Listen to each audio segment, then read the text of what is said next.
really briefly, Constantine, reigning from 306 to 337. You read about him, it's just some major points to highlight. You might want to write about him a little bit in the exam at the end of this term. And he's really known for, an importance to know him, is how he reunited, not united for the first time, but reunited a Roman Empire under his own rule in 324. Now, that's an important thing to look at because there's lots of different ways the Roman Empire survived before him, but he reunited it, re-emerged it, gave new life into the Roman Empire. And he did that. You could sort of look at it through the story of the Milvian Bridge, where it's a major victory where supposedly he saw the sign of the cross in the sun. He put that on his chest. He put that on, and became a Christian right there and then. And he gave credit to his victory and the power he had as a new emperor to Christianity. Now, there's lots of debate, as anything, of if that's true or not. And there's evidence to show that, Christianity was an important factor before him, so he had to use Christianity as a powerful force for his rule. So how much of a role Christianity plays is very, very important. How, if he was a real convicted Christian is up to speculation. Some people say that on his deathbed he truly became a Christian. Constantine switching his capital from Rome to Constantinople, the important role of Christianity all comes together with his Edict of Milan. And the Edict of Milan ended Christian persecution, many people turning to Christianity with the Edict of Milan, where they're able to outwardly become Christians. But before that, you see Christianity growing with the many different parts of this, of the Christian faith having huge control around the Mediterranean. And he's able to use it and to readjust it and sort of package it as a major force of his empire. And in fact, people start to gain incredible favor with Christianity. So Christianity as a power source, as a powerful influence in political structures and social influence and identity, really starts to catapult after Constantine in this early 4th century empire. So Constantinople and Constantine is an example of accelerated change that takes place with, first and foremost, his war on the eastern borders of the empire. His biggest threats, Constantinople was able to be a tactical move for him to be closer to his borders, to protect the important connections that his Roman Empire had to the Eastern Empire, creating greater worth than the outdated, archaic, dilapidated Rome. Rome has been in decay. Constantinople is the new center for the new changes. I mean, think of, the Wild West, right? And how there's these big cities that come out, major centers of urbanization happening. And now they're ghost towns. In many ways, Rome, with the Roman Empire, Rome becomes a ghost town. And the new hub, the new New York of its day, is Constantinople.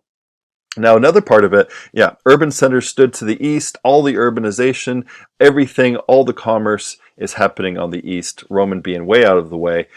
Most educated people, too. You get education and exchange of ideas being a huge role. And that all leaves Rome. And it leaves Western Europe. It's all happening in Constantinople. It's happening in the Eastern Empire. It's happening in Greece. It's happening in China. And it starts to interact with not only goods and people, but also the ideas. Over in what was left with the Roman Empire that was abandoned, its own sort of world starts to emerge of Western Europe. And that's what you read about in your chapters, is the importance of these Germanic peoples, where you have the Visigoths and the Goths, the Lombards, and you have people to the north with different types of Scandinavian peoples, of the Angles and the Saxons and the Jutes. If you're familiar with the story of Beowulf, part of being a Jute, possibly. There's evidence in ancient England where I live of possible information of the real Beowulf, and you can sort of see, the importance of the serpent. I was just looking at this map here of the serpent's head. If you can kind of see the mouth here eating the jutes, and that was in the story of Beowulf. This region here was much more powerful, and they used this the dragon and the serpents I don't know if they realized that their day, but their land looking like that and eating this land up is very symbolic, but it's also sort of a tale of those sagas of what was happening in this time. And so how these people, the serpent head of the Scandinavian peoples and the people coming out of there of the Vikings, spreading all over Western Europe, going down the rivers, taking people that some arguably call the Slavs, where we get, and arguably get the word slaves, because they would take those people and bring them down to Constantinople and Mediterranean. But they would also start to conquer in different areas. They conquered in fact, in Ireland, Dublin is a Viking city that they created as a hub for their trade networks. Throughout England, warring with the Franks giving them the land, calling them Normans, and giving them their land north here in Normandy, the land of the Normans. If you're familiar with the Viking show, the Vikings on the History Channel, that's based on the true story, and Rollo was a real character in that show, and in real life he was known as Rollo the Walker because he was too big to ride a horse, and he is the great-great-grandfather of a guy named William the Bastard, who becomes William the Conqueror in 1066 when he goes across the English Channel and conquers England against Harold Godwinson and takes over England, and that's the Roman conquest in 1066. So that's a Norman conquest. They take over Sicily. So this area has its influence massively. The Franks, as we talk about, and these other war-banned barbarians, as what the Romans would call them, the barbarians, they started to spread their influence, these war bands spreading their important leadership, and through Clovis, and the rise of the Merovingian dynasty, who also converted to Christianity. Now Charlemagne created the Carolingian dynasty, which lasted until about 1000. So very important dynasty looking at Western Europe. It's one that you're reading about. So you have Constantine on one side, you have Charlemagne on the other. Rapid conquest of Western Europe. Major event here is in Rome, the head of the church is still there. So you have the Roman sort of, what we call Catholic today, but which just means universal church.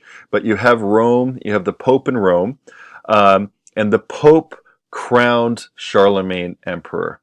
Now, that's an important thing, and it's an important thing throughout history when you see this happening, because there's always this struggle between, state and church. And here in this case, the power of Charlemagne, who was already spreading his influence, already conquering around Western Europe. In the year 800, he is crowned by the Pope as emperor. And so who has the power in that situation? Is it Charlemagne or is it the church? Well, the church is the one who, by the grace of God, is putting the crown on the head of Charlemagne and saying that he himself has the power. So throughout Western Europe, you start to get this sort of conflict between the Pope and the emperor or the king, of whose power comes from where. In this case, Charlemagne being crowned emperor by the Pope, even though he's powerful in influence, the Pope is showing that he has the power over the king. Does that make sense? So this also is a slap in the face, because who is the emperor of this time? Well, it's seen as one big entity, as one big empire, and the head of the emperor being in Byzantine, being in Constantinople. So by this year, by 800, and the Pope crowning Charlemagne, Charles the Great, as king in Western Europe, then at the same time, there is a king at Constantinople. So you get this rivalry, you get this change. And the king, the emperor in Constantinople, and his church, which is now, Greek Orthodox that we call today, but his church starts to have one form. Charlemagne and the Church of Rome has another. So you get the split between what is now Catholicism and Greek Orthodox. Okay? So that's all happening right when Charlemagne is given that crown.